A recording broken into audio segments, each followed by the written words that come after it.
Warning! The following podcast contains strong language which some listeners may find offensive. If you do, up yours! That's only if you don't listen to the podcast. Otherwise, not up yours. did you know the Untitled Wrestling Podcast is on all of the social media outlets? Give us a like, follow, share, subscribe, or even a review if you're feeling generous. Facebook and YouTube at Untitled Wrestling Podcast, Twitter, Twitch and Discord at Untitled Rest Pod. Hello everybody, welcome to another episode of the Untitled Wrestling Podcast. It is Tuesday, you know what that means. It is me, your Big Tasty, joined as always by Jay. How's it going, Jay? I'm alright. Faye's not here this week. Some say it's because she's putting back her shattered mind after too much TNFA. But I mean, we think that, but then also I did point out we can just record like just TNFA on its own.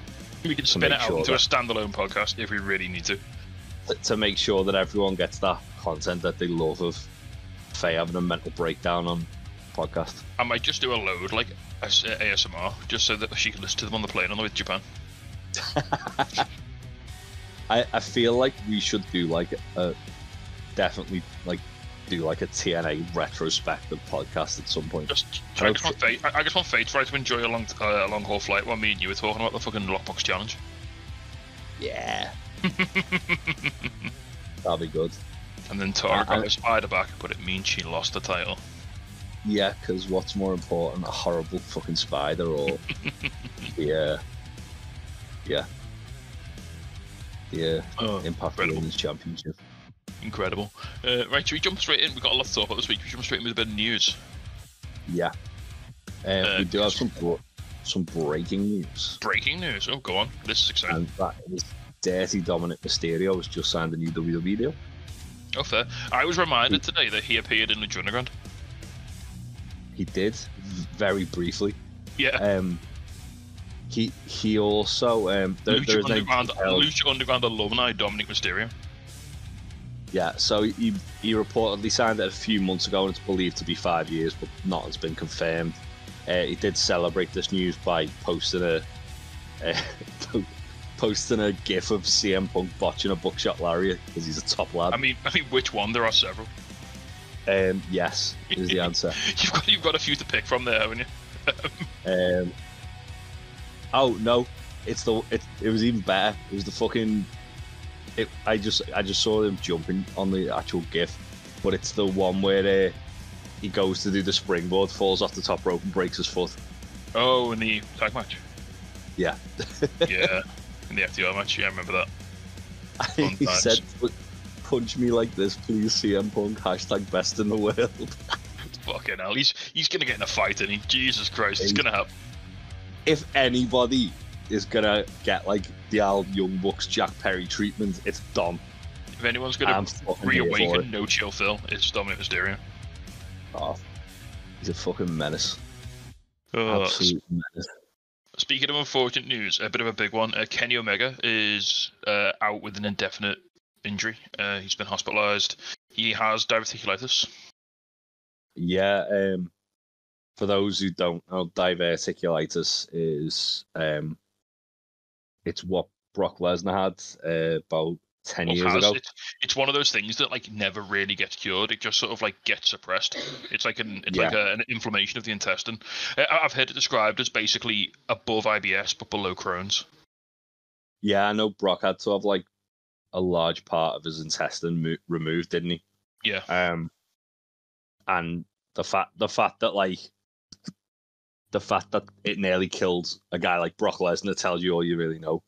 Yeah, all you really need to know. It's one of them. It's again, like I said, it's one of those things that there's no cure for it. It's like a virus, isn't it? Like a sort of.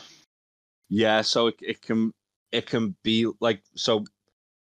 Brock Lesnar has said that he's pretty much like not cured, but you know it's more or less like been suppressed to the point where he doesn't really have many issues with it now.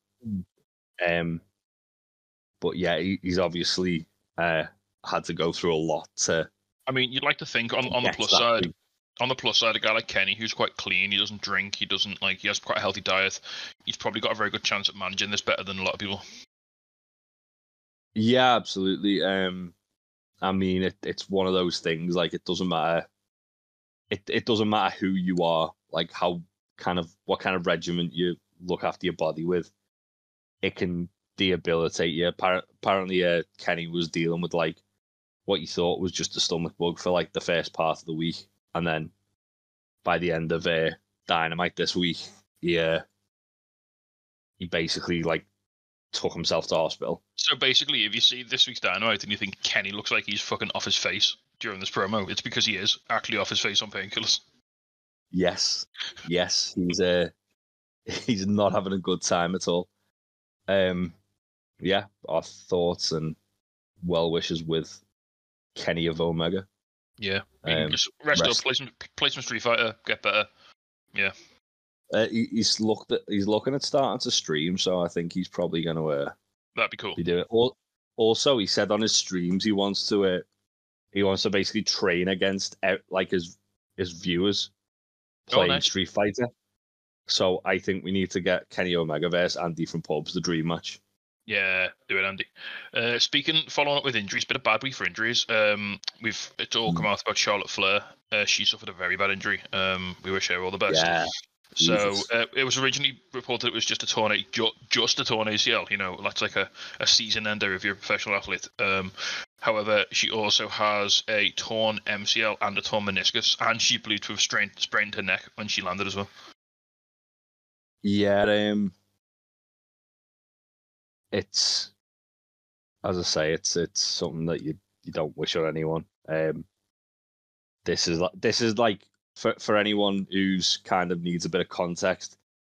Remember that injury that like basically fucked Triple H for like almost a year? Yeah, it's that.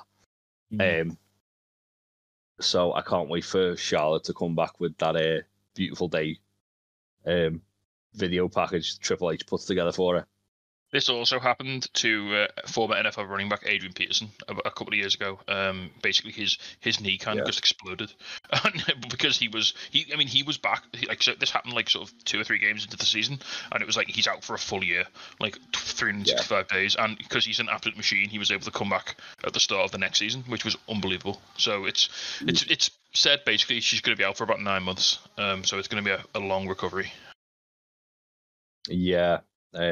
Again, speedy recovery for Charlotte.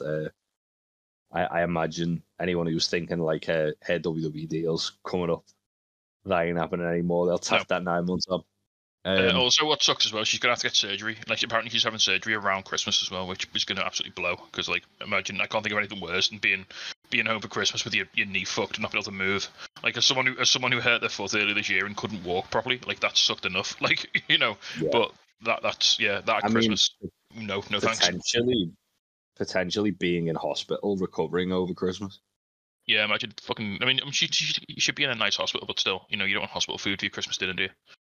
No, not at all. So yeah, please do get better. Just so that just to ease, and for Sarah's sake as well. Sarah's very, very distressed by all this. So, I was gonna say Sarah's distraught about it, isn't she? Yeah. Speaking of sticking with the WWE Women's Division, Liv Morgan got arrested. She did. For possession of weed, which come on. Why are people still like it's illegal in like 8 states? Why are you still getting arrested for possession of marijuana? Yes, is the answer for that. Why in Florida of all places can you still get arrested for possession of marijuana? If any state just needs to embrace weed, it's probably Florida. Yeah, it's madness. God knows what. It has been reported. Thankfully, there's apparently no heat on it, like for getting arrested. So yeah, like there wouldn't be, because like WWE fine with people like having a bit of the Mary Jane. To, they literally sold a T-shirt for Matt Riddle that said 420, bro. So Yeah. Exactly. You can't do that and then turn around and go, "Nah, you got done with a vape pen. You're getting sacked." I think the key thing is, I think the key thing here is apparently she wasn't under the influence when she was pulled over. Yeah, doubt she would have been. She seems to have her head on like screwed on straight. So Yeah, you can tell. You can tell she wasn't under the influence. She got pulled over because she wasn't given an immediate tag title reign. That's very true. That is very true. Also, like, stop pulling people over for weed. Yeah, just don't arrest people for weed, dickheads. Go and solve some actual crimes. People get shot all the time in America. Go and solve those. Yeah, exactly. Another a nice sort of move to a slightly more uplifting story. Former WWE star Top Dollar says that his famous SmackDown botch apparently saved his life. Yeah, they discovered type 2 diabetes, didn't they? So yeah, he said when he went yeah, so he said when he went for the dive, basically his legs just sort of stopped working. That's why he couldn't clear the ropes. And then afterwards he went to the hospital and they found out he had type 2 diabetes. So if it had been left unchecked, he probably would have to amputate either his feet or his legs or something, some part of his body, his lower anatomy. Jesus, that's terrifying, isn't it? Yeah, but it's mad that, like, obviously, because it became like such a massive meme, didn't it? Like this like dive, but it's actually the best thing that's ever happened to him, ironically. Yeah, yeah. I mean, it's as I say, it's one of those things. Like, thank God he found it when he did. You wouldn't want to just get surprised told you were getting your fucking leg amputated, would you? No, absolutely not. That's what happened to Jimmy Ray, wasn't it? Yeah. Well, yeah, he went to hospital with like a bug and like ended up getting like both his legs and his arm amputated. Yeah, that wasn't that was like MRSA or something like that. That was that wasn't diabetes. That was like some sort of infection. But yeah, I mean that ended up costing him his life in the long run, which was horrible. Exactly. Should we talk some TNA because it's back, baby? Yeah, they're dropping some fucking big news this week, aren't they? So yeah, let me just get the TNA part on Discord up because let's just navigate to the formerly deserted TNA section of every website ever, which is now suddenly like massively populated with news. I mean, to be fair, I feel like Ryan like is desperately trying to like find something that's like GCW that people are gonna watch. Yeah, not everyone watches it. So we mentioned, we did Trend 7 last week. So they've signed Kushida. Yes, they have. Signed Kushida. That's huge. They've also announced that El Higo Del Vikingo is going to be appearing at Snake Eyes and Hard to Kill, the show with obviously Okada's going to be on Snake Eyes and Ospreay's going to be on both. Yep. They did announce that Snake Eyes show is still sold fuck all tickets somehow, and I don't know how. That's bizarre. They announced as well Chris Sabin versus Kushida versus Vikingo, which is awesome. Like that match is going to be. That match could be like a match of the year contender, like immediately. Speaking of Chris Sabin, him and Alex Shelley have just become Deadlock Pro Tag Team Champions. Oh, nice, have they? Yeah. They beat the Workhorsemen. Nice. That's exciting. That's a match I want to go see.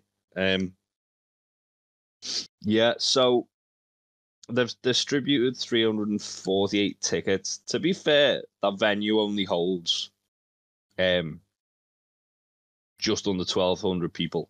Yeah, but still, come on. I mean, if you can't sell this out, then Las Vegas doesn't deserve any more wrestling.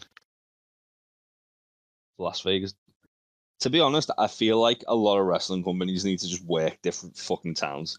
Yeah. I mean, look, we'll come back to it in a bit, but like, look how hot the crowd was for Final Battle this weekend, and for TNA in general.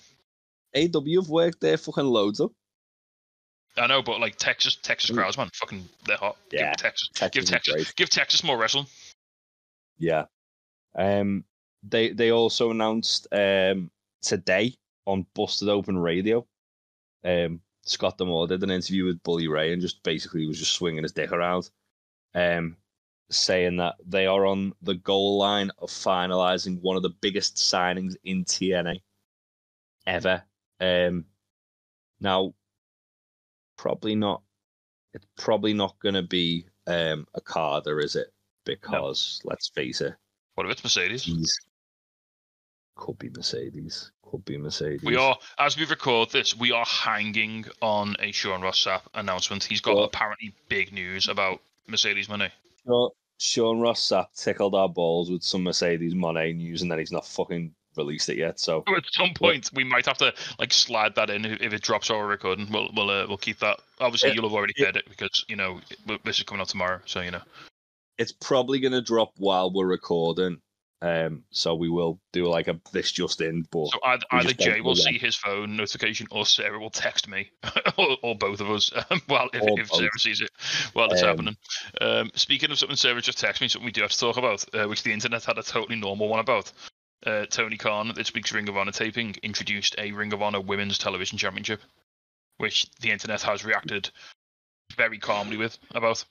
I mean, it doesn't help when you've got like all the fucking wrestling news YouTube channels going, oh, another championship.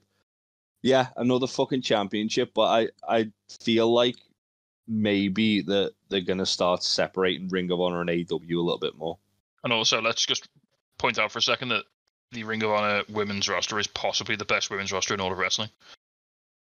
Yeah, I mean, it's TNA and then that, isn't it? It's literally just they've literally just made event at the pay-per-view, and it was a banger, and they've had banging matches. You've got talent there that's like stacked deep. Like they need more than one title. There's like, how many men's titles are there in Ring of Honor? Like maybe let the women have another one. Like maybe that's probably okay. Yeah, and as I say, like if I understand where people have like a bit of a gripe with like AEW and Ring of Honor and having too many belts across the fucking whole like format. They have one less than WWE between the two companies. Yeah, but I mean, when they were like obviously like every other match on TV was a title match, whereas at least WWE kind of like separate it out in brands, don't they? No, WWE just has their world champions sit at home and not defend the title for like ever. And that too. At time of recording, it's been 6 weeks since Roman Reigns' last title defense. I mean, that's not too bad, to be fair. Like MJF, well, I mean, the AEW title's fucked because MJF's hurt. So like, who the fuck knows what's happening there? Yeah. But yeah, I think it's a good thing. As I said after Final Battle, like, I hope this is kind of AEW realizing they can just separate Ring of Honor from AEW and people will be okay with it. I mean, I know they said they didn't want to do it, like when they bought it, but I would very much be okay with Ring of Honor becoming like sort of the developmental for AEW. Like not developmental, but I mean, it's felt a lot that way. Like it's kind of at the moment it's where they put people who don't quite fit. So like Athena wasn't really getting a chance to do it in AEW, so she went down to Ring of Honor. Like down, it's not like a demotion, but she went to Ring of Honor, and now she's had this like killer title run, like putting on excellent matches, like fantastic storylines, and it's very much the feeling I think in the next couple of months that she's gonna like move back up, inverted commas, to the AEW roster.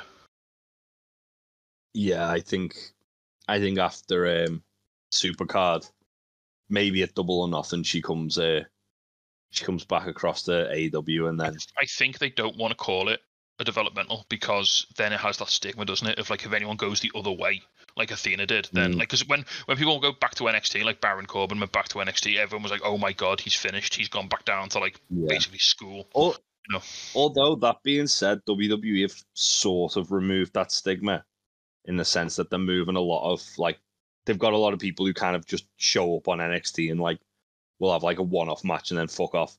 Yeah, but at the same time, they still refer to it as a developmental when it's not doing too good in ratings. It's getting slapped by AEW in the ratings. Yeah, they but when they're stacking the Undertaker on there, then it's the third brand. It's fine. But this is the stupid thing about it is that there's nothing wrong with it being developmental. No. Like when and there's nothing wrong with Ring of Honor being a developmental for AEW, and there's nothing wrong with talent moving between both shows both ways. Yeah. Like it just people are idiots, and the internet needs to fucking get a grip. Oh yeah, but I can shout that into the void for the rest of my life, and it'll never happen. So I guarantee the majority of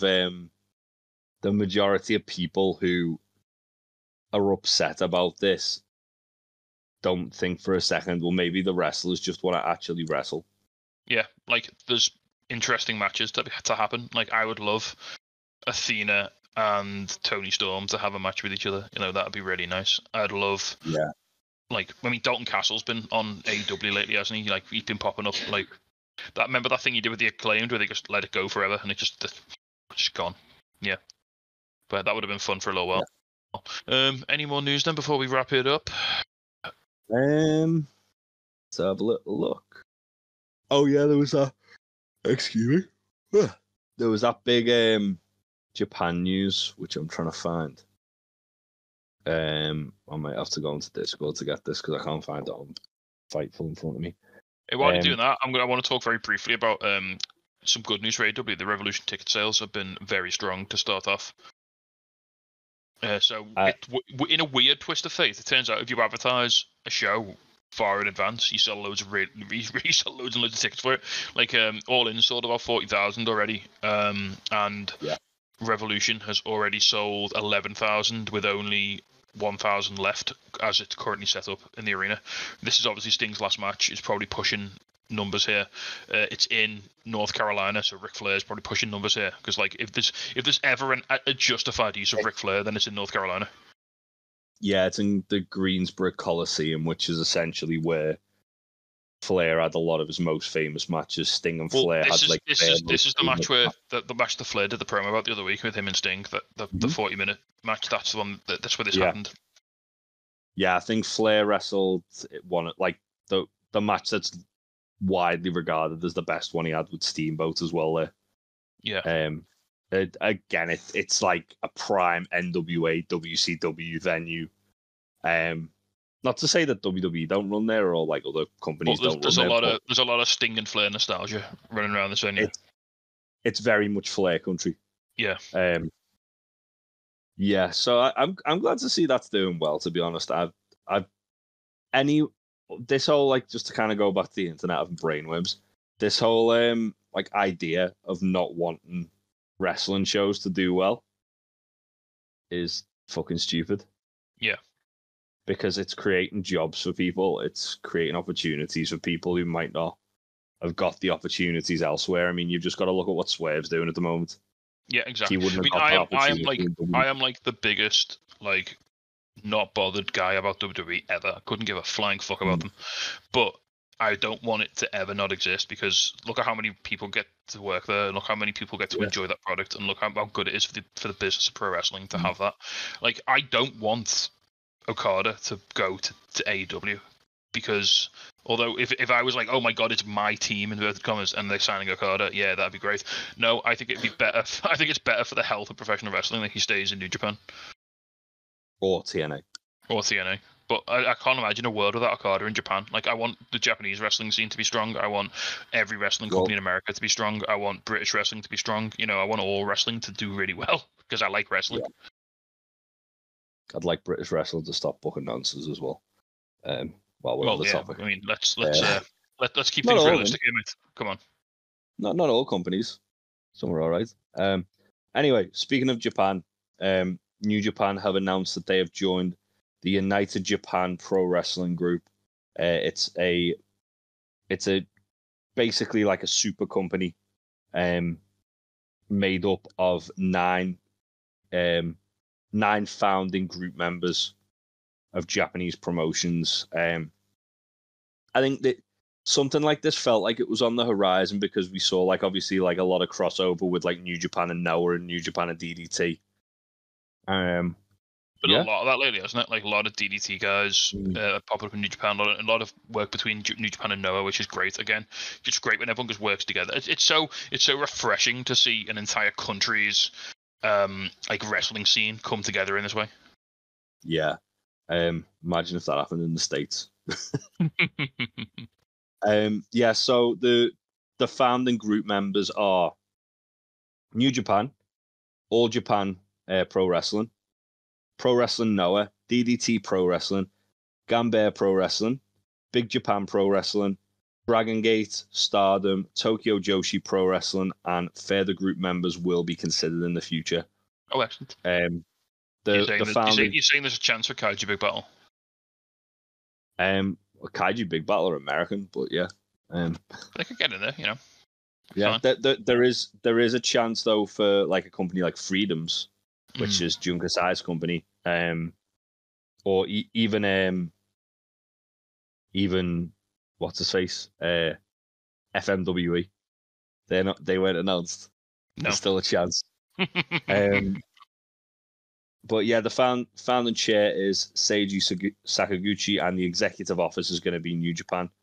New Japan broke this news and earlier in the week, and they're also on May the 6th in Nippon Budokan, under the banner of United Japan Pro Wrestling, going to be having their first ever show. Now, a lot of people have kind of got lost their minds about this, going, "Oh my god, it's going to be amazing." I firmly believe the majority of that card is going to be 6-man or multi-man, yeah, or women tag matches. But it'll be cool to see a lot of kind of crossover with these wrestlers. I know, like Kento Miyahara and Okada being in the same ring, for example, is something that people have salivated about for years, and now it's a real possibility. You just got to look at the Tokyo Joshi Pro and the Stardom rosters and them getting to all tangle. And it's a very exciting concept indeed. Also, I mean, one thing I've just literally considered now, what are the implications for stuff like Forbidden Door? And,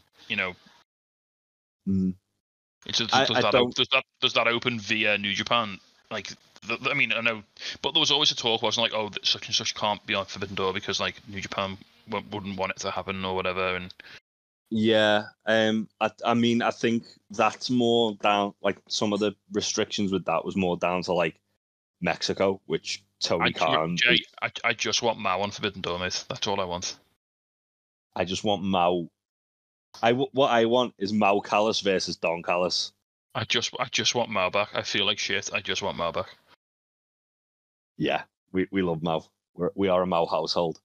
I do hope that when we one thing actually with you kind of addressing that as well is obviously DDT are doing a lot of work with AEW, but also with GCW. Yeah, and GCW have started being a bit more reciprocal with the talent with AEW as well, aren't they? I mean, I couldn't possibly confirm, but there's a very suspicious looking Santa Claus appearing for GCW in the next couple of weeks. I was thinking Andrew Daddy. Yeah. Just going there and wrestling fucking 3 random ass matches. None of them against Speedball. But yeah, it is interesting that there's a lot of a lot of talent working in a lot of places, and even to go back to that TNA announcement today, they basically the actual word, and they said, where is it? Lost it. Here we go. Worlds will collide on January the 13th. You won't believe who's showing up. So that sounds like it's someone from either WWE or AEW. Yeah. Potentially under contract. Yeah. When they said showing up, that seems to imply, that it's someone who's just going to make a big appearance. I hope it's Christian Cage. Imagine if it's Moxley. Imagine Moxley in TNA. Oh, Mox has been in TNA just once. I can't even remember who he wrestled. He was on Explosion. Speaking of people who appeared on TNA, and we'll go, I think probably this is the one to end on, Will Ospreay has announced that he will be ending his UK indie commitments next year. Yeah, while he said he wasn't full on retiring from the UK indies, he more or less did. He basically said he's going to be taking a much lighter schedule once he gets to AEW. Yeah. Basically said that his match against Mike Loco at the next Red Pro show will be his last for a good while, basically. Yeah. I can't see Ospreay fucking Roman Reigns in the Red Pro title. No. I reckon he'll do business before he on the way out. Yeah, I mean it's one of them where Oku and Ospreay's last couple of matches they've had have been widely regarded as some of the best that Red Pro's ever seen. And given what Michael Oku was on a couple of podcasts lately, and he basically, the way he's been talking, he really sounds like he wants to step up and represent British wrestling and be the sort of flag bearer that take over the torch from Ospreay basically and become the guy. Yeah, he's a tremendous wrestler, Michael Oku as well. He is. I was lucky enough to see him work with Leon Slater a bit this year, and oof, they've got chemistry. I saw that match on YouTube. It was very good. Yeah. Yeah, he's a insanely talented wrestler. I know Jericho said he wants to get him a job in AEW, didn't he? Yeah, but we've only just taken Ospreay, so they maybe wait a few years before they come back and take Mike Loco. Yeah, that's true. Yeah. Also at that same show, Tasty, I know this will excite you. We got the tease of Greedy Souls versus GYV. Yes, we did. That'll be a hard hitting slobber knocker motherfucker of a match. Yeah, can't wait for that. Yeah, congratulations on Greedy Souls for winning Red Pro's British Tag League. You'll love to see it. Top lovely lad. Also, that was James Drake tweeted that was their last commitment in the UK for 2023, but they'll be back next year. Yeah. They're literally back in like January at Progress, aren't they? Yeah. On I think Chinese New Year. Wrestling. Wrestling Sun Championship, which again, really good. That's the cool thing with GYV. I know we're getting sidetracked by talking about GYV here, but still, fuck That's it. fine. It's always good time. That's the cool thing with GYV, like because they were like in WWE and just it felt like there was a lot of missed opportunities while they were there, and then they've come back to the indies, and there's so many teams that were like either non-existent or on the cusp of breaking out when GYV got signed that they didn't get to wrestle, and that now pretty much every match they're having is a dream match. Yeah, which is huge. I still need to watch their match, the match they had with the Rascals the other week. Oh yeah. And the match they had with the main events as well. That was meant to be a banger. Gibbo just beating up a guy dressed as a lion. Right. Should we move on then and talk a bit about the big show of the week, which was Ring of Honor Final Battle?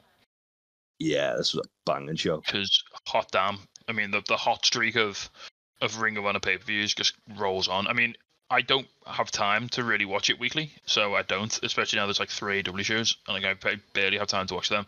But it's good to be able to just dip in like 4 times a year and just watch a absolutely stacked card full of tremendous matches, and that's exactly what we got again here.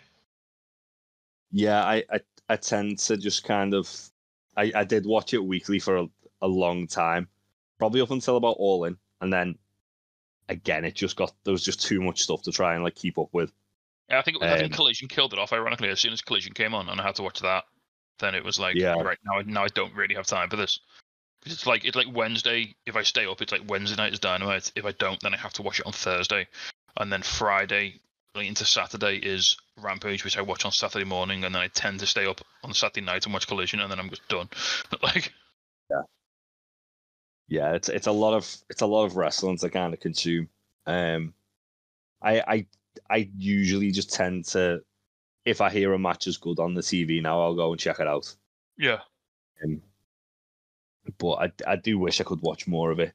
Well, this was the first Ring of Honor pay-per-view of the Tony Khan era to be included in Honor Club, and they all will be going forward now, I think.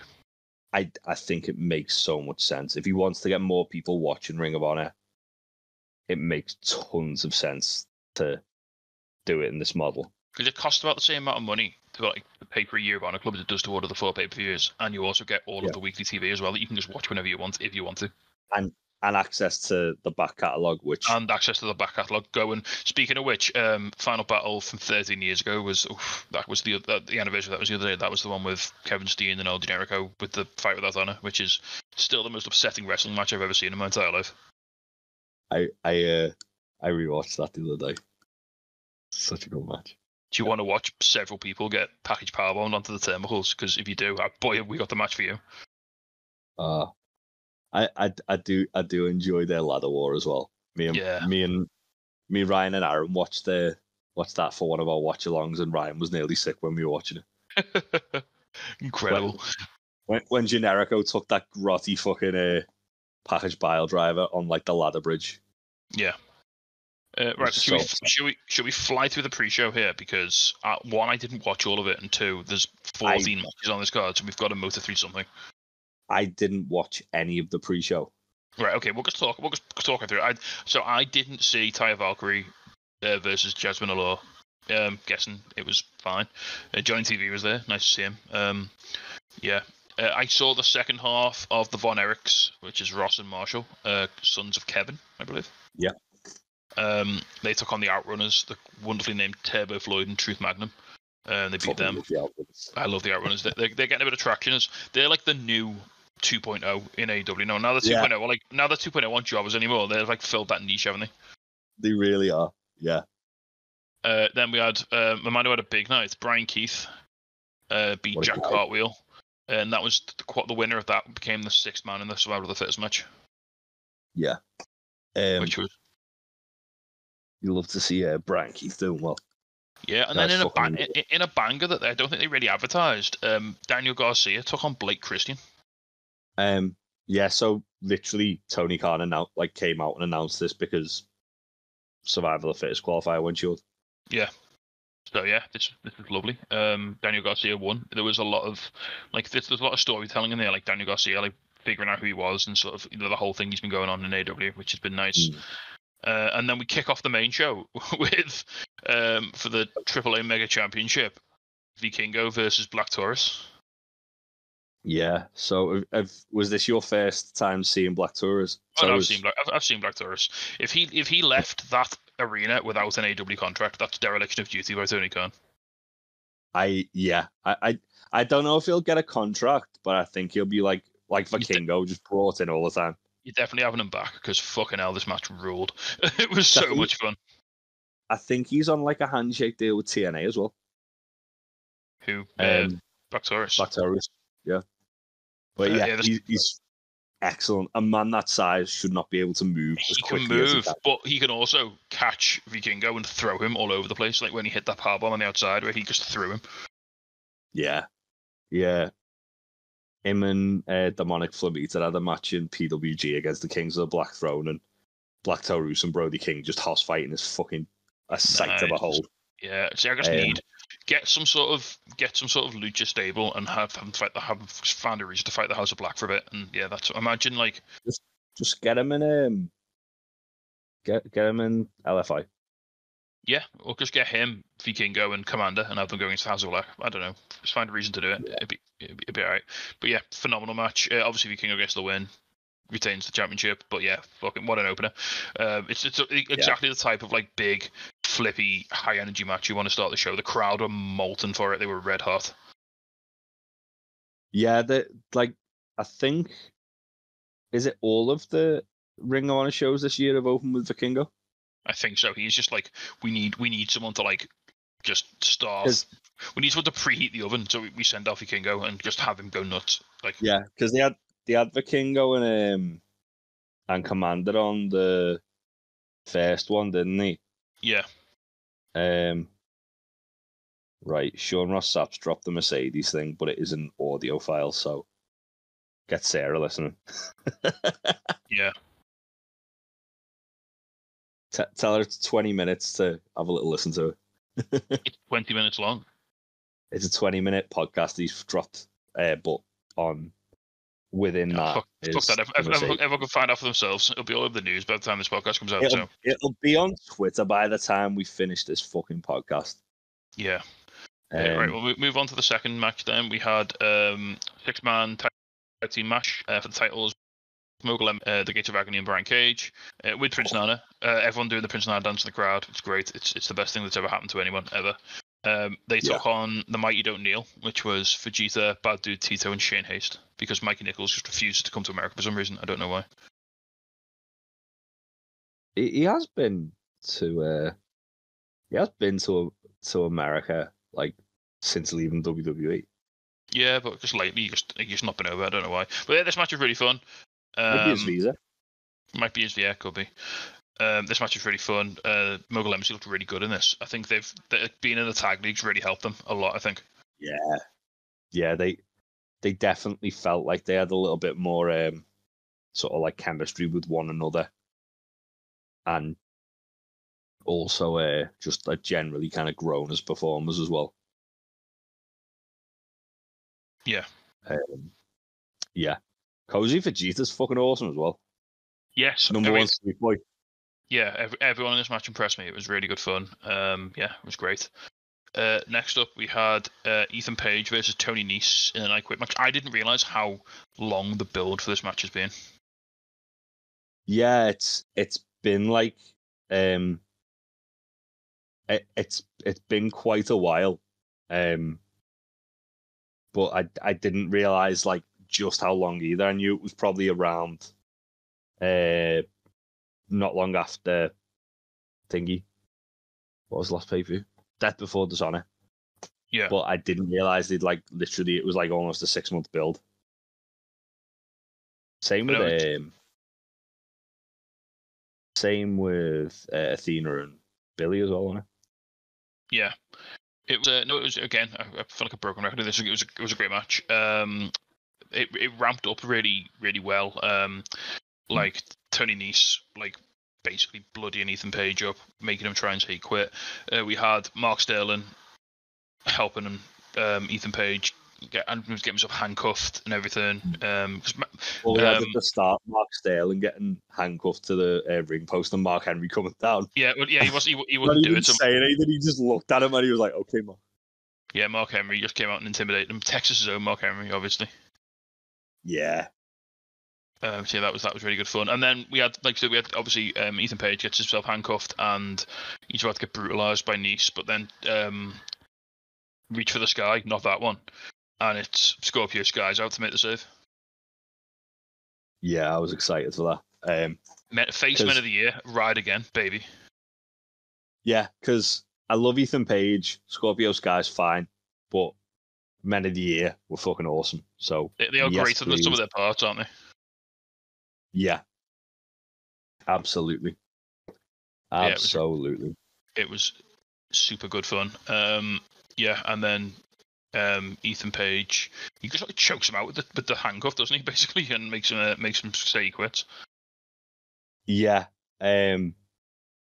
After basically like getting loads of like grotty like fucking things done to him. Yes. So yeah, that was a really good match. Really good match. Yeah. We then there was parts of the show like this next match just because I genuinely forgotten it fucking happened. That were just like, okay, this is kind of like a TV show, but at the same time, I felt like it was good because it sort of established like what you can expect. Like Final Battle felt very much like an advert for Honor Club. Yeah. At times. I think that's what these pay-per-views kind of have to be. They have to be like the onboarding point. No matter which one you watch, it has to be right. This is the one that gets you to go right. I want to watch this week to week. Remember when NXT started doing like the takeovers? Yeah. And you'd like get like a free trial for like the network, watch NXT takeover, and go, all right, yeah, I'm in here now. That's what they need to be doing with this. Yeah.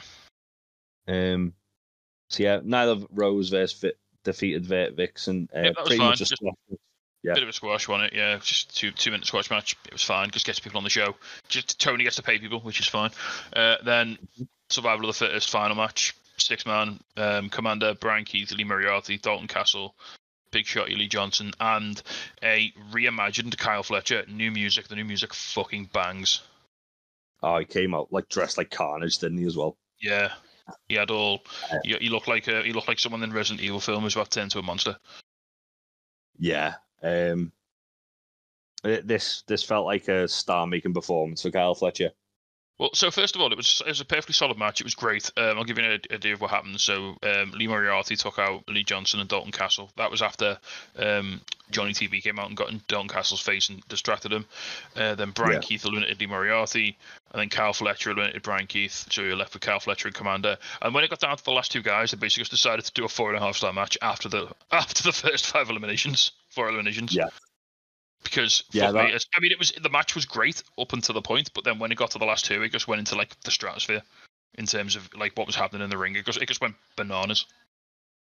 Yeah, Kevin Kelly said it best on Collision, where he said like this match should justify like the $10 for paying for Honor Club to watch the show.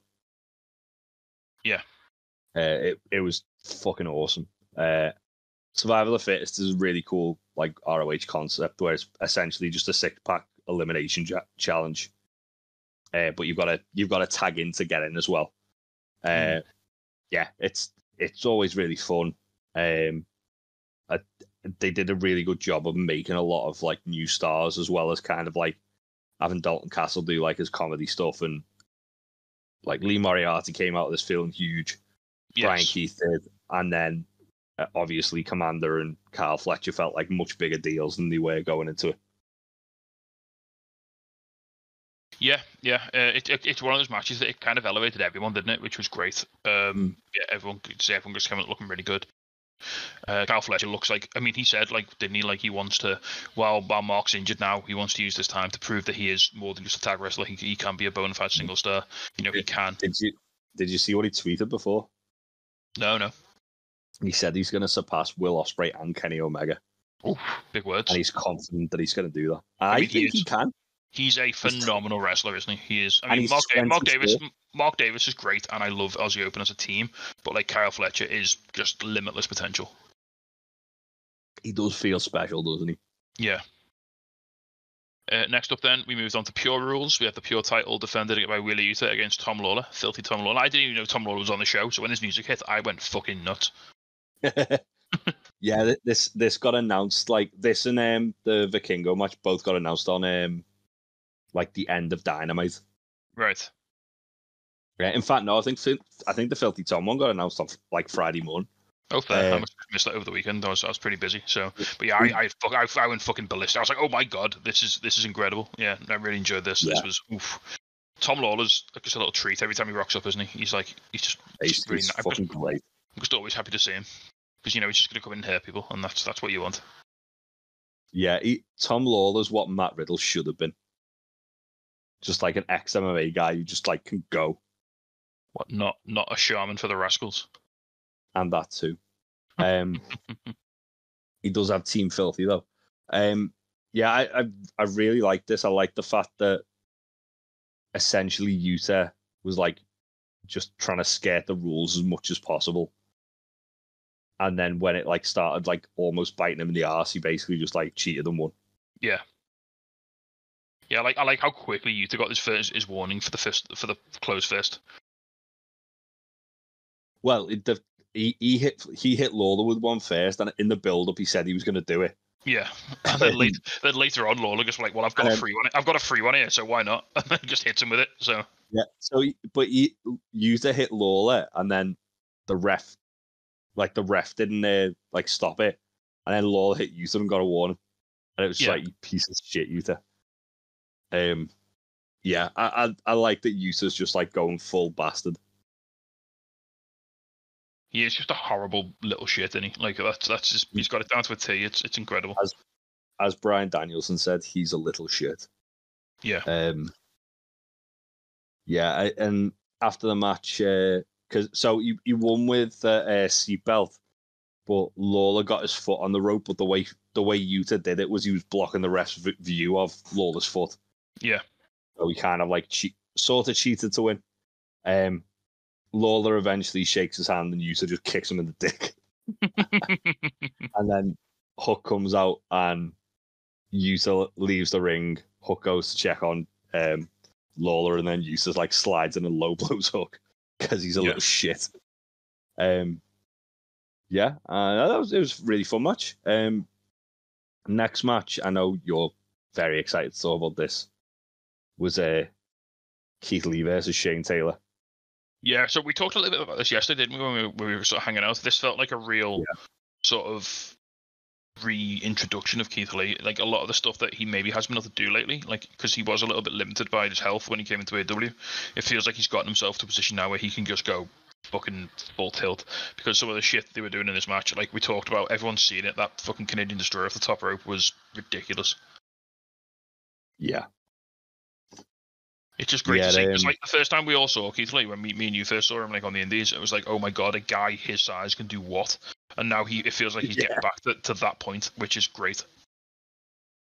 Yeah, he's close to being like that gifable big man who's doing shit that you just go, how are you doing this?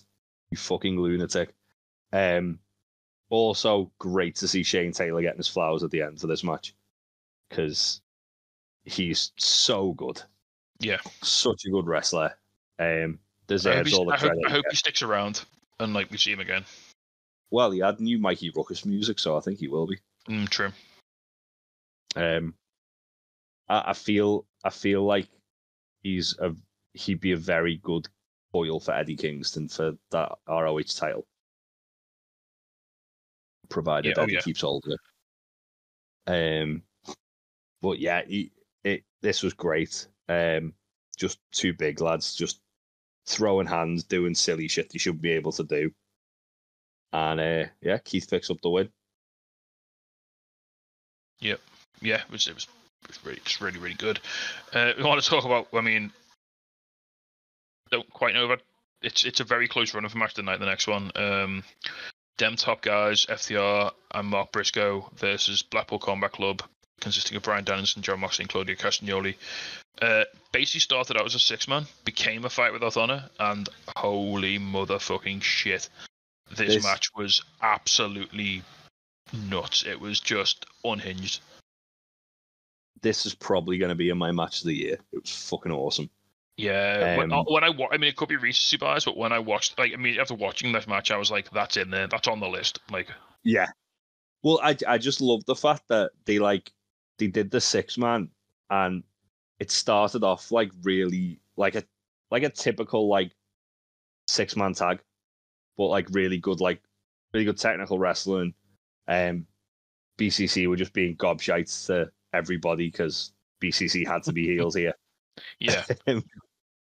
And then after a heel Bryan Danielson in Ring of Honor, wow. Yeah, it's you have to have it, don't you? Claudio was always going to be a heel in ROH. Mox just likes working heel. Mox can just be a bastard to anyone. It's fine. Yeah. Yeah, and literally, it got to that point where it kind of it breaks down, and they all start brawling through the crowd. Paul Turner threw the match out. Mark Briscoe just gets on the mic and asks if Paul Turner's knocked his fucking head, boy. And then literally just gets restarted as a fight without honor. Mark Briscoe just dives off the stage onto Claudio and then just starts brawling with him. Like you said, within 90 seconds of the restart, Mox is stabbing Dax in the face with a fork. Oh, not even 90 seconds upon the restart, Mox pulled a fucking fork out of his kick pads and was stabbing Dax in the eye with it. Which, if you've seen Dax's face the last few days, it looks fucking rough. Well, that was from that kick Danielson did, wasn't it? That was before it was a fight without honor. Yeah, Danielson just boosted him in the eye. Because Danielson wants everyone to have eye trauma, just like him. Yeah.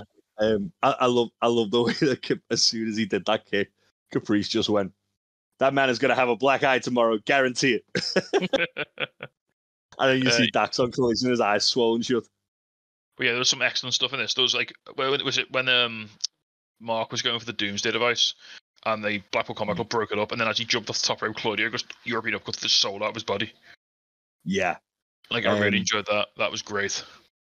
There was a lot of in both parts of the match. A lot of it was BCC just isolating Mark, and then FTR were nowhere to be seen because they'd been taken out, and then obviously, eventually Mark either fighting off BCC or FTR coming and making the save. At one point, he 3v1 them basically. It was the finish. And managed to keep himself alive, which was great. But yeah, and the finish was surprising. So eventually, after a lot of trying, Mark hits a J Driller on Danielson on a pile of chairs and pins him fairly clean. Yeah. So in the build up to this, it was insane in itself. Where Mark went to do a senton off the top onto the outside onto Claudio on a barbed wire ladder, and Claudio moved, so Mark just ate shit. Yeah. And then they get back in the ring. There was a table with barbed wire and thumbtacks on it. Dax ended up pile driving Mox through that off the apron.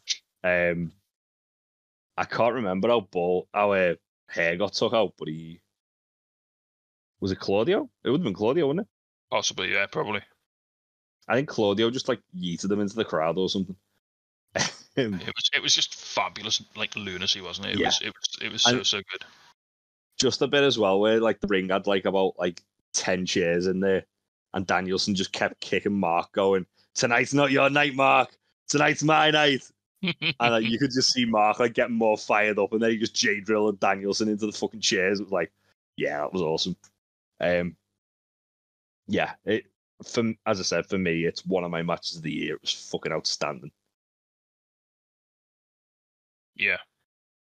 It was, and yeah, as I say, a huge win. Like Mark getting, because a lot of people have been obviously a little bit sort of not concerned, but like Mark's booking on in the C2. He lost all of his matches so far, but this really made him look super strong, which was great to see. Mm. And as Mark, it was really quite moving as well after the match. Mark addressed the camera like he was speaking to Jay, and said, "Yeah, we're going to keep doing it." And there was a lot of pointing up. Jay definitely would have approved of this match because it was fucking excellent. Yeah. This was like typical Briscoe brothers match, wasn't it? Yeah, this is what you come to see. This is what you book the Briscoes for. Like if you want a match like this. Yeah. It's such a shame that we didn't get Briscoes versus BCC. That would have been absolutely lovely. Point. Or Briscoes and FTR versus BCC. That would have fucking slapped. All of BCC. Yeah, that would have been excellent. But yeah, it was great. Yeah, it was absolutely. And like I say, I'll probably find our way into at least yours or mine, or maybe both of our match of the year. We'll have to keep it tuned, keep it out in January for them when they start dropping. Yeah. Because are we doing them? We are doing them in January. Because we need to get for. Yeah, because fucking World's End and the Nick Cage Invitational. Like, there's two huge fucking wrestling shows on the last weekend of the month. So, yeah, it's gonna be January. Sound. Right, we'll move on then. Next up, we had another sort of weird throwaway match. It was fine though. Eddie Kingston versus Anthony Henry. It was another sort of like weird squash. It didn't really need to be here, I don't think. But Eddie just made a case to Tony in the pre-show. He basically said, "I'm the Ring of Honor World Champion. I'm not on the show. I want to be on the show." And Tony was like, "All right, you can have a match." And then Anthony Henry walks in and he's like, "Yeah, I'll fight you." And it's like, "All right." Yeah. So it's just a proving ground match. So 10-minute time limit. Yeah, it didn't go 10 minutes. It went just over 5. But what was fun about this was, so Eddie Kingston actually got Anthony Henry his job in AEW so he actually got both the workhorsemen hired at different times, which is one of my favorite stories. Yeah, JD Drake basically tells the story. He said he got booked to do like a dark taping, and he's going. This is like during lockdown. He was going for his COVID test when he got to the arena, and Eddie Kingston was like coming out of the testing like room, and Eddie's like, "Oh shit, JD, what are you here for?" And he's like, "I'm doing a match on Dark." And he's like, "Oh, brilliant. So let me go and have a word with Tony. I'll get you a match with me. We'll get you hired." And then he got the match. And then when they were putting the match together, like JD was like, "What do you want me to do?" And he's like, "What can you do?" And he's like, "I can do a moonsault." And he's like, "Well, do a fucking moonsault." And he's like, "Well, I don't want to like, you're the guy." And he's like, "Yeah, but I'm signed, mate. You get all your shitting on me. Like, I've already got a job. Let's get you look good." Eddie Kingston's the best. So Eddie's like, get all of your shit on me, like make you look as good as possible. Everything you can do that makes you stand out, like fucking do it. And I think he by all accounts, he basically did the same thing to Anthony Henry as well, and they both got like contracts. So yeah, there you go. Anthony Henry's phenomenal. He's such an underrated wrestler. Yeah, there's also both the workhorsemen are, but Anthony Henry really, really is awesome. I love them both. I love everything about them. But yeah, this match was fine. Eddie Kings. It's weird, isn't it? So like I felt this here more so, but also a little bit in the Garcia match later in the week as well. Like Eddie Kingston he doesn't hit quite the same for me when he's the guy on top. Like in this match, he was very much in control for most of it because he was the champion and he was like, showing Anthony Henry around and like, working on him.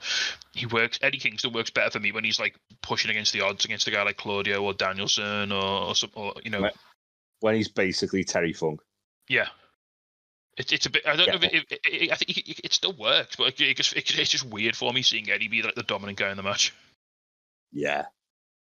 He's so good at like just making you want to root for him, isn't he? Like it's like his match with have you seen his match with Kenta where he wins the title, and Kent is just fucking kicking his soul out of his body all around the fucking Korakuen Hall, and Eddie's just having like the worst night of his life until he wins. That's what you want from Eddie, isn't it?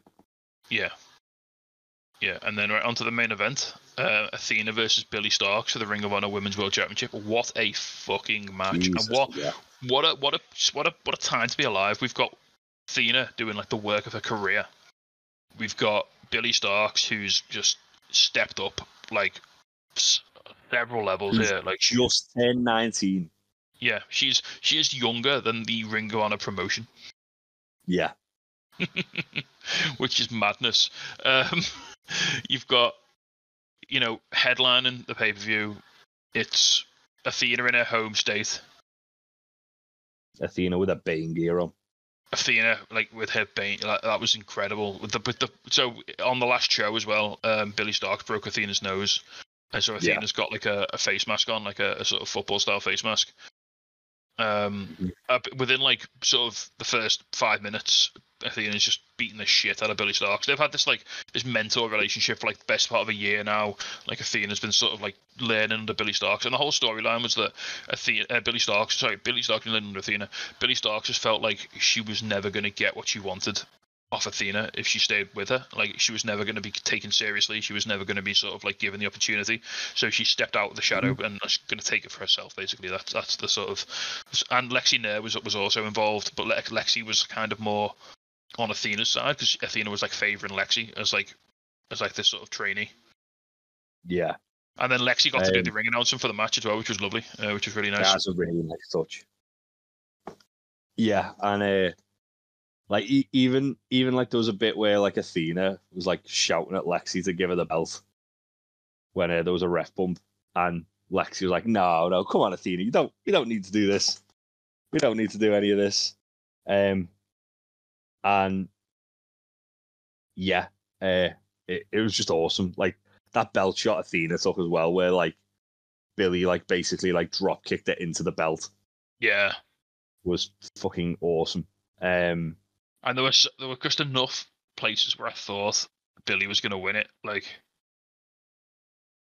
yeah, they just gave me enough hope to make it hurt. I thought it was like they could have done it then, and it would have felt like the right time. But also, I feel like now they've kind of like had it in like literally Billy have it like in her fingers and just slip through her fingers. Mm-hmm. And so basically, yeah, it got to a point where it looked like Billy was building loads of momentum, and then she got real close, got a very good kneel fall, and then Athena locked her in like a horrendous submission. Yeah, like she had her arms and legs trapped, and like put her in a submission, and Billy had to tap out. It was heartbreaking. She was like she had nowhere to go. Choking her as well. Yeah, and then after the match, Lexi's in, and she's like Billy's like just despondent in the corner, like Athena's like celebrating. Lexi comes in, she sort of consoles Billy, helps her up, and then like Billy goes and hugs Athena, and like they basically find like a mutual respect, don't they? Based on what had just happened, which was really nice. Yeah. And you get the feeling now that maybe Athena might see Billy as a bit more like someone on her level, which is nice going forward. Yeah. Yeah, I think we're definitely going to be getting we're definitely going to be getting the rematch, probably, I think, Supercard of Honor. Mm. Because it's in Philly, and Philly's a big GCW town, and Billy's a big name from GCW. Yeah, I can see that. She'd get a nice pop winning it, and then you can do the third one at Death Before Dishonor, or even Double or Nothing if they really want to. Yeah. Right, should we before we move on, should we give us a little scores on the doors? Yes, and then we do have some breaking Mercedes Moné news. Oh, nice. So I will give this a 8 out of 10. I thought when it was really good, it was really good. There was a few bits that felt a little bit like filler. But I think like the three big matches on the card, which for me would have been the Jay Briscoe Memorial match, the women's title match, and Survival of the Fittest, all delivered. As did the stuff that were kind of like surprise matches, like Keith Lee and Shane Taylor, the pure title match, and Vikingo versus Black Taurus. I go 9 for this. I think I can't give it. I can't go 10. I think those like one or two matches too many. I think those two shorter matches probably could have done with not being on the card. But I think all the big matches absolutely hit. Like it hit all of its marks. Like you're thinking about the 6-man. The 6-pack elimination. You think about the opener. You think about the 6-man Jay Briscoe match. You think about the main event. Like they all absolutely fucked. I think It did everything. I'm going to regard it. Looking back, I mean, again, it's easy to say because it's near the end, but it's going to stick in my mind as one of the shows of the year in terms of how good the card was. Yeah, that's fair. I think as far as ROH shows, for me, the one that the standout ROH show for me was Supercard of Honor, because that was just top to bottom, felt awesome. Right, shall we have a little talk about Mercedes Moné? Well, yeah. Should we, before we go into any other business? Give me the news, Joe. I'll read this verbatim because I've not read it properly myself. So this is from Fightful Select. So shout out to Sean Rossap as always for doing the Lord's work. 2 minutes ago they sent this, so it'll have been out for 24 hours by the time we put the podcast on. So they've basically clearing up a lot of fake stories. So they've said Mercedes Moné continues to be a hot topic in wrestling, and for good reason, as she's among wrestling's top free agents. At the time in which Mercedes appeared at AEW All In as part of the audience, AEW sources had indicated there was a tentative plan for the two sides to work together when she was no longer injured. At the beginning of December, we were told those plans were no longer active and the two sides were far apart on terms. It's not indicated to us that if it pertains to dates, schedule, financial terms, or booking. Contrary to the harsh online reaction, we have not been told that this means the door is closed there. For example, Wrestling News Source aggregated our Q&A with a headline plans for Mercedes AEW cancelled. To be clear, we have no information and never reported anything as it related to her debuting, when it was happening, or if the plans for them were set to be cancelled. We did start to hear rumours around the time of AEW Grand Slam that Mercedes to AEW could be picking up, and that an appearance could happen soon. However, AEW shut that down to us all as she was still injured, and they felt they couldn't get away with having a show up while she wasn't cleared. As of November, Rocky Romero is hopeful that New Japan Stardom could resume talks with Mercedes soon, and believed that she had some interest in appearing again. Obviously, New Japan wants her back as it was a very successful partnership. Speaking of New Japan, Mercedes is not currently signed to the company, contrary to the recent Sportskeeda post that said she was. Also not true is the post that Fightful never report from. Not true from that post. Fightful never reported that Mercedes demanded a huge sum of money from WWE. That made its way around non-reputable Facebook aggregators, which we corrected numerous times from our own page. So yeah, they have heard talk that WWE is planning on renewing talks with multiple free agents after the new year, though haven't been told that Mercedes is among them. They were informed that the rumor that emerged on Twitter last week was completely false. There were tweets that caught traction claiming that WWE creative teams had been told to come up with ideas for Mercedes' WWE return.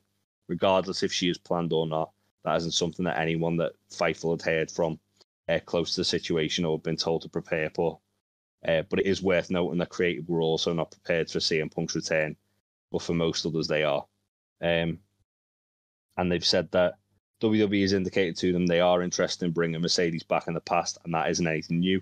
However, there was immediate reaction online that because Fightful recorded that they've not heard a report of AEW plans that WWE isn't getting it back immediately. They haven't heard that either. So take everything there. She's not signed anywhere. There is no definitive thing to expect. The long and short of it is no one really has a clue what's happening. Like she could turn up. I mean, speculatively, and this is complete speculation on my part, the fact that AEW are kind of like going from saying, "Oh yeah, we were really close to a debut," to not all of a sudden. would indicate to me that maybe they're trying to pour like some cold water on it so it can be a surprise. We've seen that before, haven't we? With like Adam Cole and other things. And they like having debuts on pay-per-views. They've got one in 2 weeks. Mm. It wouldn't be completely out of character for AEW. It really does. It really has felt that, hasn't it? Like her injury has thrown a big spanner into the works here. Like there was a lot of like there was a lot of them working together over the summer. A lot of them sort of like talking to each other, and it feels like maybe they were just holding out, and with the injury, sort of they missed the moment almost. You know what I mean? Like in terms of where the storylines all lined up for it to come in, and now they're going to have to sort of take another loop back around and run back at it again, and sort of if AEW, like you say, Jay, if AEW is happening, I don't think they're going to be shouting about it. It's going to be a big surprise. Yeah, and obviously with WWE, the Rumble's around the corner. It would be silly to rule that out completely. Yeah, because. But then again, also, we've just had Scott D'Amore teasing a massive signing, so And he did say it was someone on the level of like a Kurt Angle and a Christian Cage, which could absolutely be Mercedes Moné. And Trinity's there, don't forget. And Trinity's there. Yeah, I think wherever she ends up, she's gonna be a fucking megastar, isn't she? Because she already is. I'd like to see her in AEW. I wouldn't necessarily like to see her in AEW right this moment because. No, I'd like a way for it. I'd like it to appear. I'd like to see her at a pay-per-view in AEW. I don't know whether I'd want her as a full-time member of the roster because I don't know where I'd put her at the moment with the way the AEW's women's division is. I'd love her in TNA for a bit. I think she'd have some really good matches there. Yeah, I'd love wherever she ends up. I'd love it if there was a way for her to still work in Japan. Yeah, because I think she did some really good work over there. Like when she did that little run. I feel that's pretty much everywhere except for WWE, then, isn't it? And it's not like I'm saying I don't want to go. I mean, if she wants to go back to WWE, if that's where she feels like she needs to go, then that's perfectly fine. The only reason I get down on people going to WWE is because it takes them off the table for everybody else. Yeah. Like if you sign with them, if you sign with TNA, if you sign with New Japan, if you sign with AW, you could still work all three of those places. Whereas if you sign with WWE, it's just WWE. Yeah. That's it. So that's the main thing, isn't it? With WWE, it's just like it is very much a self-contained thing, which makes me sad. Speaking of AEW, should we just close up? We've gone long again. Should we just close up with a bit of stuff we want to talk about with AEW? Pick a few bits and bobs because I mean it's going to be mostly Collision, isn't it? Let's just go. AEW was good this week. The main event of Rampage was an absolute phenomenal match. Dynamite was fine. We had Mox and Swerve on Dynamite. Mox and Swerve was excellent. I mean, it's an embarrassment of riches right now with the Continental Classic going on. But Collision was possibly the best 2 hours of wrestling I've seen all year on a TV show. It was a very good show. It was a very good show. Whereas Dynamite had moments where it was like there was a lot of head scratching. I mean, the actual matches on Dynamite were really good. Like we had Hangman versus Roderick Strong. That was a banger.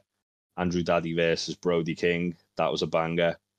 Don't worry about the Golden Lovers. That's gone now. Kenny took one for the team. He got the diverticulitis to get out of that. The Jericho Omegaverse has caved in on itself. Rio versus Ruby Soho was good. Yeah. Andrade versus Brody. Yeah. Roosh murdered Jay Lethal in about 2 minutes. Yeah. Jay White and Mark Briscoe an absolute banger, as they tend to do, because they had this match earlier in the year. Really good show. Obviously more devil stuff as well, where Hangman got like accused of being the devil at the opening of the show by Samoa Joe. End of the night, the devil and his goons have kind of attacked Hangman and thrown him onto the hood of a car. Real glass. Now, where have we seen that before? Real glass, bitch. Real glass, bitch. Cry me a river. Sad CM Punk noises. Onto Rampage. We'll bash through Rampage real quick. I really enjoyed the opening match. Was just silly fun. I did enjoy Kevin Von Erich just vibing with Orange Cassidy at the end. Kevin Von Erich always looks really happy to just like still be involved in wrestling whenever he gets like when the Freebirds got inducted into the whole WWE Hall of Fame, and part of their speech after Michael Hayes had like started like getting onto his come down from all the coke he'd done. Speaking of the Freebirds, right? I saw the other night. I saw the start of the film Highlander, and I forgot the Freebirds were at the start of that film. How did you forget that? When I saw them, like, hang on, that's Michael Hayes, and then it announced it. I was like, oh fuck yeah, I forgot all about this. This is incredible. Yeah. So on Rampage we had basically Anna Jay and Red Velvet was fine. Anna Jay's slowly building herself back up, and then we had obviously the main event. The 6-man match was ridiculous. Yeah. There's no way to talk about it. It's just go and watch it. It was really, really good. It was fucking insane. Like Andretti and Top Flight feel like they're gonna be one of those teams to watch in 2024. Don't put the belts on them next week when they take on the Acclaimed. Just do it. Don't think about it. Just do it. Yeah, why not? Why not? We've got past 69 days of the Acclaim now. They don't need those belts anymore. They've done the funny 69 joke. They've done the joke. They can do it again when they win them again eventually. So what do you want to talk? What? Oh, go on. Just a quick one. Potential spoiler here. But not really. We did just make that joke about Jack Perry being the devil.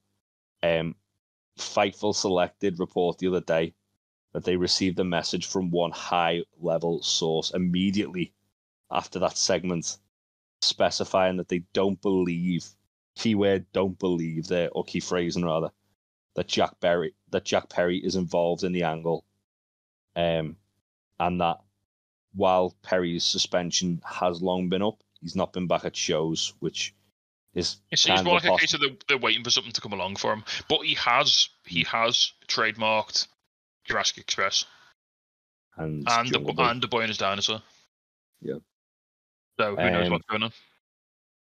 If he'd have trademarked Real Glass, that would have been spicy, wouldn't it? do you reckon he's just going to come back as a face and like save Luchasaurus from Christian, and we're just going to forget all about heel Jack Perry? I'm going to dress up as Nick Wayne and infiltrate coalition, and just going to goose Nick Wayne's mum like Christian would have wanted. Right, what do you want to talk about on Collision? Then what was your favourite out of all of these really good matches? I want to give a shout out to Orange and Bounty Hunter because that was banger. Yeah, Brian keeps himself a week, hasn't he? Jesus Christ. Yeah, he's making an argument, isn't he? I really, really loved Eddie versus Daniel Garcia. I thought it was fucking excellent. I said earlier on the Ring of Honor talk like about how I don't like it as much when Eddie's like not the underdog. Obviously, he was the sort of slightly more dominant wrestler in this match, but there was that fear of the loss hanging over him, which would be so much more devastating to Eddie than it was to. So it felt like even though he was like a bit more dominant in the match, he was in more danger throughout the entire ordeal. There was just that spot where like Eddie was chopping Garcia in the corner, and Garcia just started laughing and starting to dance, and Eddie would just go over like an angry old man and just like chop him even more. And to the point where Garcia was like lying on the floor just dancing, and Eddie was like livid, and it worked because obviously then like Garcia almost got like the roll up victory. Yeah, and fair play to Garcia when he kicked out of the back fist, I fucking popped. Yeah, it was just awesome. Tremendous match. To be honest, again, all the C2 matches weren't they? Yeah. I want to just talk to them very quickly because I think you're going to go on to the other thing I want to talk about. I want to talk about all the women's stuff that happened very briefly on this show because there's a lot of really good women's stuff here. So first of all, we had Abaddon versus Jasmine Allure, which was a squash match. It was fine, but then we had some really nice development afterwards. So lights go off, come back on. Julia Hart's there again. They square up. Then Sky Blue comes out. Abaddon hits Julia Hart first with the running knee. Then picks up the belt. Sky Blue comes out. She looks like she's gonna like ally with Abaddon, but then she turns, hits Abaddon from behind. She stands next to Julia Hart. The spooky mist has finally worked its way into Sky Blue. She's now spooky goth girl. Sky Black. Sky Black, as Nigel shouted. Yeah. They're probably going to have a T-shirt out before we finish this podcast about that. And then to sort of line up the sort of teams. Interestingly, weirdly, they showed Thunder Rosa doing Spanish commentary earlier in the show. I wonder why they did that. Well, she jumps in the ring here and gets involved, and so it looks. And then it's announced for next week. It's going to be Thunder Rosa and Abaddon versus Julia Hart and Sky Blue, which is amazing. It makes sense for Thunder Rosa and Abaddon to team up because like Thunder Rosa's kind of like a zombie as well. Like that's her character, sort of. Didn't Thunder Rosa help train them as well? I think so, yeah. I'm sure Abaddon came through Mission Pro, which is right, okay. Rosa's promotion / school. But I'm all about anything that gets these 4 women like TV time because they all deserve it. They're great. I love them all. Yeah, it's good. It's good to see Thunder Rosa back. She looked great. She looked like she hadn't missed a beat. That'd be good to see her in an actual like match. Like obviously you can say as much as you want. Oh yeah, they look like they've not missed a beat from like just doing a run-in, but until they're in like an actual match, you don't know. But I think she'll be fine. Bringing her back in Texas was a really smart move as well. Yeah. That made sense. And it looks like it's all building towards Abaddon getting a TBS title shot, which I'm also absolutely here for. I wouldn't be surprised if they did a 4-way now at well, I can see like maybe Abaddon pinning Julia in the tag match to set up the World's End match. I think that would make a lot of sense. I suppose they could do they could always build to Sky Blue and Thunder Rosa on the pay-per-view as well. Yeah, that'd be good. That'd be nice. Yeah, anything else you want to? What's next for you, Jay? Well, we've got the two Continental Classic type matches to talk about. We also should definitely talk about the Texas Street Fight. So, do you want to do that next, and then we'll finish on the 2 Continental Classic matches? Yeah, go on. Yeah, Willow and Chris Statlander against Mercedes and Diamante. I like the fact that they both came out to Tarantino inspired gear. That was nice. What was the Diamante and Mercedes? Nigel said it was Dust Till Dawn. Oh, right, okay. I saw the black and white and I just assumed it was Scarface. No, Nigel said it was Dust Till Dawn on commentary. Willow and Statlander dressed as Pulp Fiction. Pulp Fiction, you just fucking sent me. Like, yeah. That was so cool. They had the briefcase as well. They opened it and had like the light shone out of it and everything. It was incredible. Yeah, Willow took some fucking gnarly bumps in this match. Did you see the photo shoot they did as well after the match when they were like covered when they had like blood all over their shirts, like backstage? No. Oh, it's incredible. No. It's so good. I mean, they're starting to make an argument. I know everyone will fucking cry ass about this, but they're starting to make an argument for women's tag titles, aren't they? Yeah. Oh, absolutely. They're definitely featuring like women's teams a lot more, which I'm really into because again, it just gets more women out on the TV, which is lovely. You've got Willow and Stat, Mercedes and Diamante, Saraya and Ruby, but also maybe Saraya and Anna. Yeah, because there's a lot of like rumor whether Saraya's going to bin off Ruby for Anna because Ruby's all involved with Angelo. Cool hand Ange. Tony Storm and Mariah too. And that's before like you think of like a few people who've just kind of been thrown together. Like every now and again, like they always just throw Riho together with like people, don't they? With insert face here. Yeah. They did trial that like team of Britt and Shida for a little bit as well, didn't they? Yeah. So there's a lot, and Nyla and Marina as well. Forgot about that. Yeah, you could coming back next year as well. She is indeed. So yeah, there's definitely an argument to make that they could do AEW women's tag titles. I wouldn't be upset about that. But this match was ridiculous though. It was such a blast. Like you say, Willow took that horrendous powerbomb off the apron through the table. Even like when fucking was it Willow who got bottled right at the start by Mercedes? Just went down like a sack of cement. Just like just fucking swatted her across the head with a fucking bottle. It was like, all right, yeah, this is this is where this is going. Great to see Mercedes and Diamante get a spotlight as well. They're fucking excellent. Yeah, Willow trying to put Diamante through that wooden board. It just wouldn't break, so she just tried twice and just hit her with it.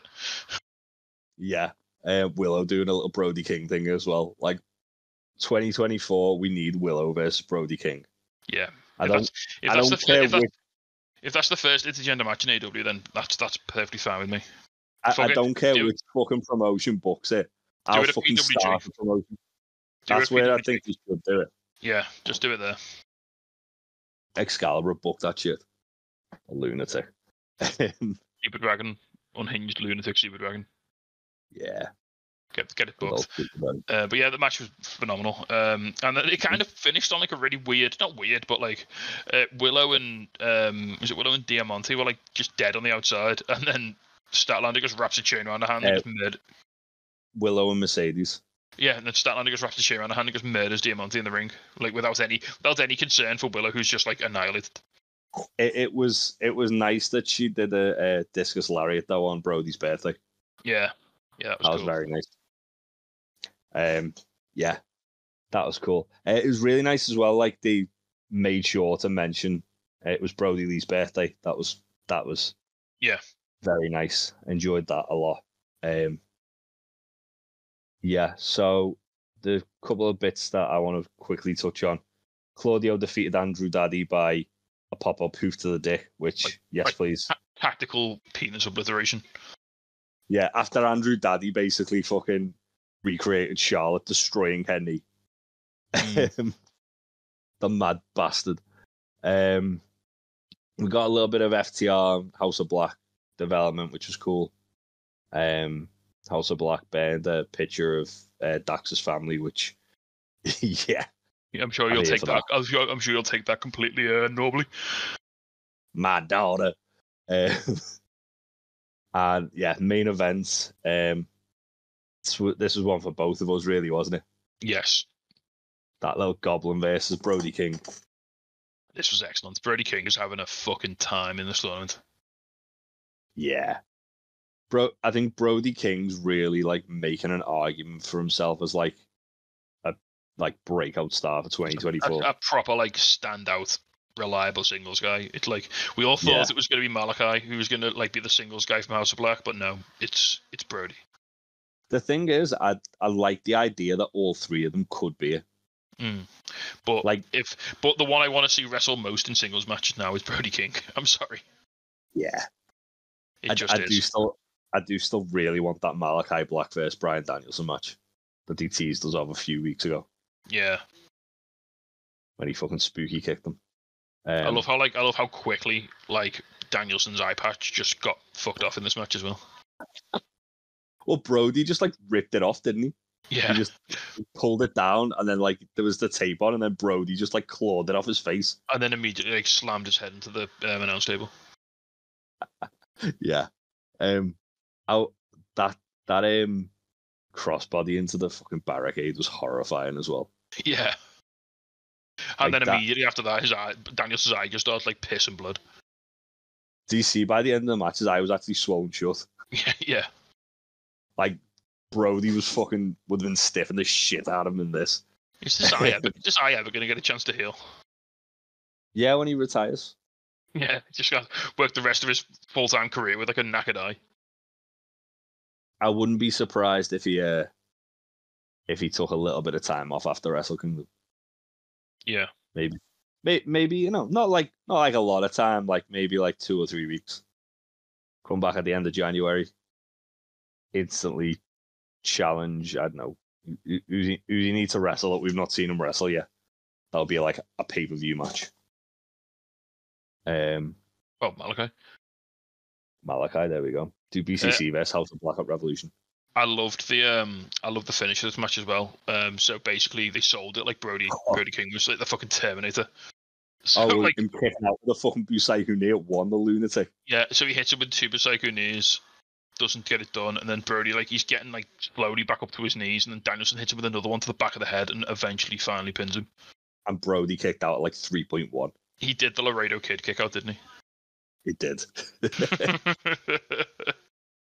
Yeah, he looked like an absolute monster. He looks like an absolute force of nature, which is incredible. Well, I'm he's only been pinned clean like twice in AEW, hasn't he? yeah, Maybe 3 or 4. No, maybe 3 or 4 times. a lot less than he's won. Put it that way. I think across the board, really, the booking in this tournament has been absolutely spot on. Yeah, I feel like for everyone who was kind of like getting a little bit not downtrodden, but a little bit like fed up with some of the shit that AEW was doing, myself included, there was a few bits where I was just like, this is kind of like reminding me why I loved it from like when it first came about. It's just matches. It's just here's all the dream matches. We're just going to give you them like all of the time. Just doing something like this, like the whole idea wasn't to be WWE light. It was to be a wrestling fans wrestling show. And to give us like this tournament is just fucking great. And but everything they've done in this tournament, like it all makes sense. So like Eddie going like down early and having to fight from underneath to get back on top. Like I said, Eddie should have on paper. Eddie versus Garcia is an easy win for Eddie, but that danger hanging over Eddie, that one loss would eliminate him and cost him his titles, was because gave it the edge. Mark Briscoe, he cut that promo, didn't he, today on Collision, where he said about this is his rookie year as a singles wrestler because he's never not been a tag team guy. Yeah. I think that's the only time in AEW I've given a shit about Jay Lethal as well. Jay Lethal just eating pins left, right, and centre because it's Jay Lethal. Daniel Garcia has been losing, but it's all been building to something. It's meant something. Well, coming out in his fucking trunks against Danielson, only gets spat on. Yeah. Mox having to cheat to beat Swerve, like, because Swerve's just the guy right now. Like, that was so good. Like, we didn't even really touch on that, did we? Like, Mox cheated to beat Swerve. He held his belt. And then he basically, like, the promo after, where Swerve was like, your former world champion had to cheat to beat me. 3-time world champion. Yeah. And Mox was just like, it doesn't matter how hot you are. Sometimes you need to learn a hard lesson. And that's my hard lesson for you. It's just like, it made sense for both of them. And I really love how they've been doing these little post-match promos as well. Like Eddie Kingston's ones are phenomenal, like because of course they are. Like Jay White's ones are just unhinged. Swerve's ones are like fucking terrifying. Moxley's ones are terrifying. Like I feel like there's gonna be quite a few cool little feuds coming out of this as well. Yeah, if they stick the landing on these next like weeks of the tournament, it all finishes in like on the 30th, doesn't it? This could set up the next 6 months of the AEW like upper card like feuds here. I think there's certainly a good argument to be made for either Mox versus Swerve at Revolution, or if not Mox versus Swerve, Mogul Embassy versus BCC. And do you know what's been so brilliant about all this? It's carried the show, and it's been like top stuff, but no Elite, with no Kenny, with no MJF, with no Jericho. Like all of that, like, none of them have been involved in like what is the hottest part of the show at the moment. Yeah, Jericho's already confirmed that we're getting it. We're getting the Continental Classic back next year as well. Yeah. He said he'll be in it next year. Yay! Oh god. To be fair, Jericho fucking can still go. He just needs to stop being fucking weird. Just the next 6 months, we've got like Samoa Joe potentially running riot. We've got MJF to come back from injury full time. We've got Adam Cole to come back from injury. We've got Kyle O'Reilly to come back from injury.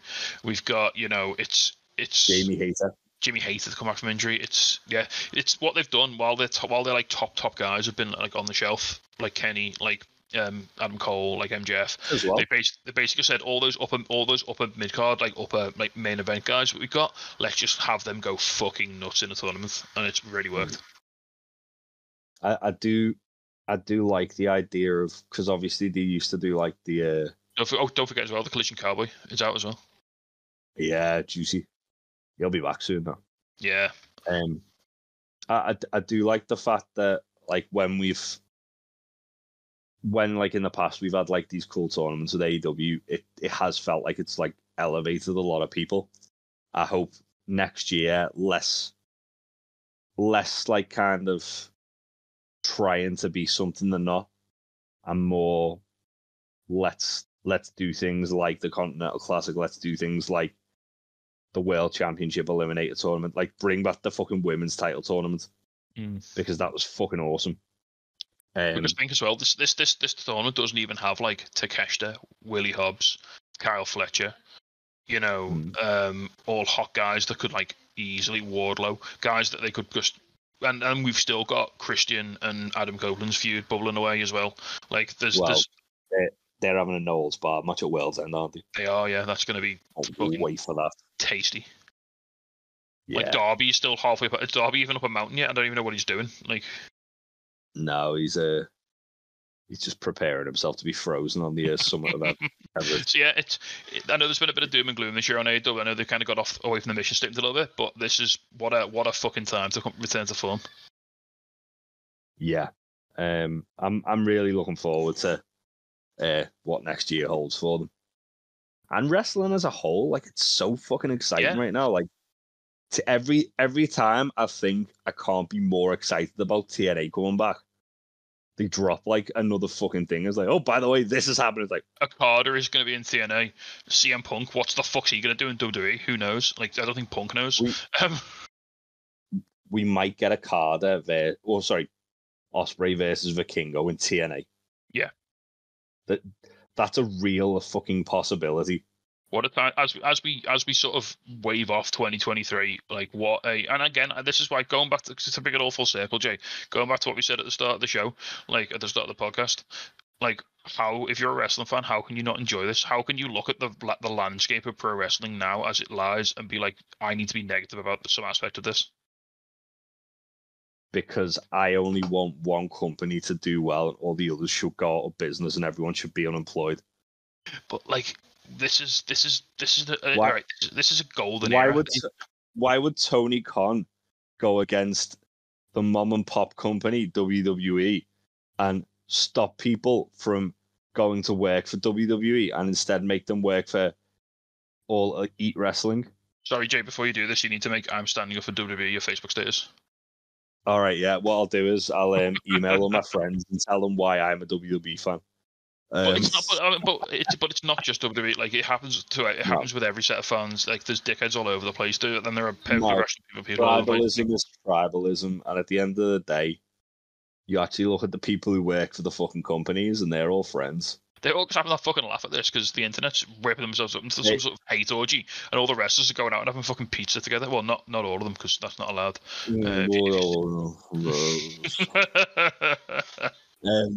I mean, like, just to kind of like make a point of that, Bailey put that picture up of like a fucking, I think it was like a 9-year-old Billy Starks hugging her. Yeah, and we're saying good luck tonight, like, you know, go and smash it. Yeah, and then Athena fucking retweeted it with a picture of her and Bailey hugging, saying, "I think you posted the wrong picture there, friend." And you know what I mean? Like, they're all fucking having a laugh. Like, loads of people.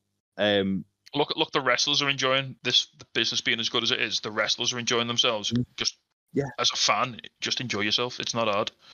It's never been easier to enjoy yourself. Like, experiencing wrestling and media. Like, just fucking lean into it. It's not difficult. If there's one fucking product that you don't enjoy, I can guarantee you'll find another one. Don't watch it. It's that easy. Just don't watch it. Don't let it upset you.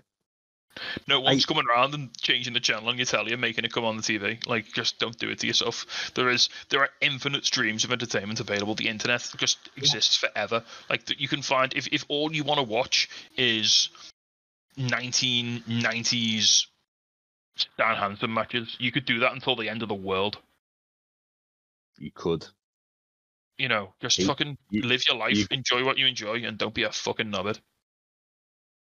Like what you like, don't be a dick. Exactly. There you go. On that note, then, I think we're probably best call it before we get super angry. Stan Hansen will find you and he will lariat you. Yeah, he's still out there somewhere. He's still out there, the fucking mad bastard. Right, on that note, I think we're probably best call it there. That's going to be our last regular podcast of the year. We are going to do some seasonal content next week and the week after. Obviously, next Monday is Christmas Day. Our schedule is going to be a little bit disjointed. We are going to be back next week for at some point next week for our end of year awards. I don't know who's going to be on that yet because no one's fucking committed to it. Yeah. me, Jay, and Faye will definitely be here. Whether Troy, Ryan, and Aaron will be on, we don't know yet. We're also talking about doing our big fat quiz of the year like we always do.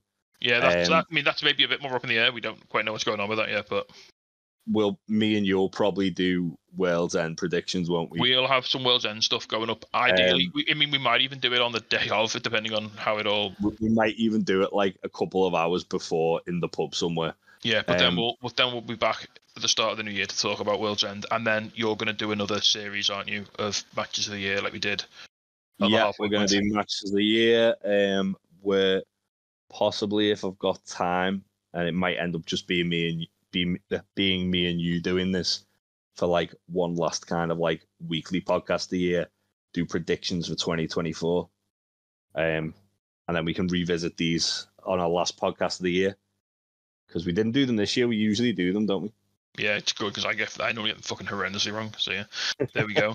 Right there. On that note, then, have a lovely Christmas, everyone. We'll see you over the holiday period for various fun times, and yeah, enjoy your wrestling. Take care, and goodbye. Bye. Hello, yes, Danhausen here. Danhausen has been summoned. You must love this podcast housing, the Untitled Wrestling Podcast housing.